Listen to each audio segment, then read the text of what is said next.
అంటే హైదరాబాద్లో eco system బాగుంది అంటాడు, తెలంగాణలో బాగుంది అంటాడు. మరి అట్లాంటి ఈకో సిస్టమ్ ఆంధ్ర ఎక్కడ ఏమీ లేని దగ్గర ఏది ఎడారిలో ఒక అద్భుతాలు పూయించినటువంటి ఆ ప్రభువులు గోల్కొండ కుతుబ్ షాహీలు కావచ్చు, లేకపోతే అసఫ్ జాహీలు కావచ్చు, వజ్రాల వ్యాపార కేంద్రంగా ఉండే.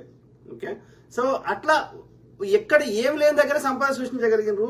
ఇవాళ ఎడారి అయినటువంటి దుబాయ్లో ఇవాళ ఏమీ లేదు, ఆడ ఒక బిల్డింగ్ కట్టాలంటే ఒక ఎన్నో ఫీట్ల ఇసుక కింద లోపల దవి కట్టాలంటే అట్లాంటి అన్ని బిల్డింగ్లు కట్టాలి.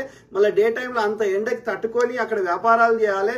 ప్రపంచంలో ఉన్నటువంటి ధనవంతుల వ్యాపారులందరినీ అక్కడికి అట్రాక్ట్ చేయాలి. అది ఒక పెట్రోల్కి సంబంధించిందే కాకుండా అది ఒక టూరిస్ట్ స్పాట్గా తయారు చేయడానికి వాళ్ళు దుబాయ్కి కానీ, సౌదీ కానీ, ఖతర్ కానీ వాళ్ళు ఎంత కష్టపడి ఉంటారో ఆలోచించండి. అది కదా గొప్పతనము. So we should appreciate all these Muslim kings కదా.